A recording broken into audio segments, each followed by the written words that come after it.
Wari macha asigi maming Ningthou Thiba. Leibak amada lawsing yamna leiba aphauba ningthau ama leirami. Mahak ahal oisilakpadagi mahakki ningthau khubamdu kanagumba matik chaba miyoi amada sinaba pamlami. Ningthau khannabagi pau adu leibak sinba thungna sandokhirami.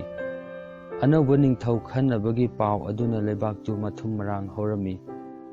Leibaktuda leiriba miyoi singduna ningthaudu khwaidagi singba miyoini khanarami. Mahakki hai singlaba poramna leibaktu yamna chawkhatpa oirami.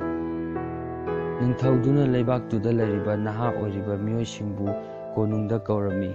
Makhoibu konunggi hall amada pulap kausilami. Ningthauna makhoi khudingmakta pambigi maru amamam pirami. Ningthauna hairai, aina nakhoida piriba maru singdu yamna special oiba maruni. Nakhoina marudu yamna cheksina gamla amada thau aduga ngasidagina chahi ama leirakanda konungda amuk lau. Nakhoida pikhiba maru singduna haurakpa pambui singdu puraga lau. Nakhoina puragliba pambidugi matung ina leibak asigi ningthau kanana oigani haibadu lepkani.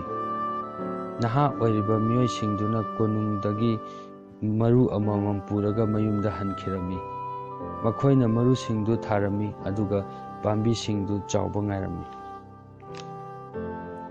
Tha kya haukhirami naha oiraba miyoi singna ningthauna pirakpa marudagi haurakpa fajaraba pambi kayadugi maramda wari sarami. Naha oiriba makhoi mayamdugi maraktagi nupa amadi mahakki marudu mayol chonglamde. Mahakna marudu mayol chongnaba mahakna honaba yaba honare adubu marudu mayol chonglaktre.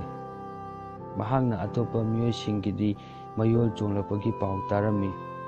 Mahakki marudu mayol chonglaktabaduda mahak thawai nungairamde.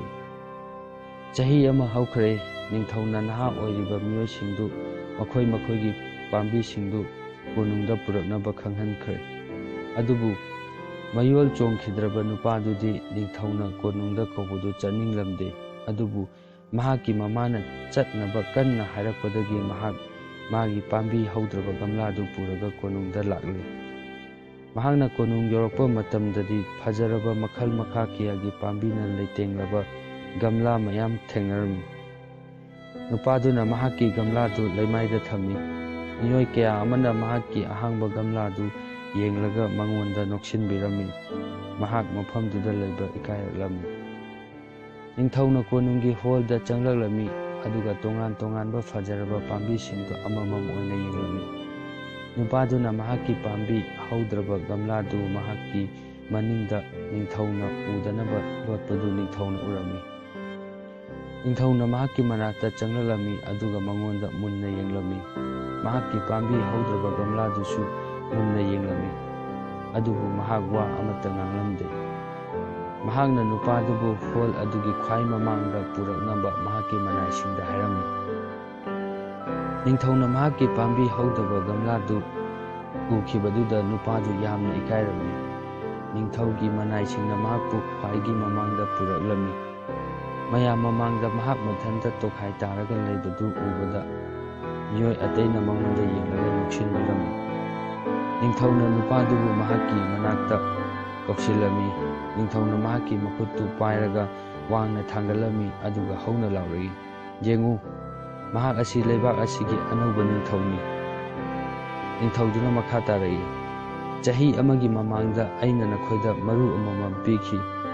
Aina maru singdu nakhoigi yumda gamla amada thanaba khanghankhi. Nakhoina khangdabadi aina pikhiba maru singdu ising asabada kuina phutlaba maru singni. Maru singduna mayol chonglakpa haibasi oithoklaroi. Adubu nakhoina chahi amagi matungda aina pikhiba maru singduna makhal makha kayagi pambi sing hauhanduna lakli. Nakhoina puragliba pambi singdu aina pikhiba marududagi haurakpa natte. Nakhoigi pukchel sengdaba mataudu nasana uthokchare. Namangda lepliba pukchel senglaba nupasida yengu.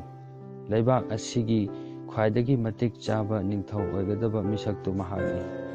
Matau asumna achingba ningthauduna mahakki ꯃꯍꯨꯠ ꯁꯤꯟꯒꯗꯕ ꯃꯇꯤꯛ ꯆꯥꯕ ꯅꯤꯡꯊꯧ ꯑꯣꯏꯒꯗꯕ ꯃꯤꯁꯛꯇꯨ ꯈꯟꯈꯤ꯫ ꯋꯥꯔꯤ ꯃꯆꯥ ꯑꯁꯤ ꯃꯇꯥꯡ ꯑꯁꯤꯗ ꯂꯣꯏꯖꯔꯦ꯫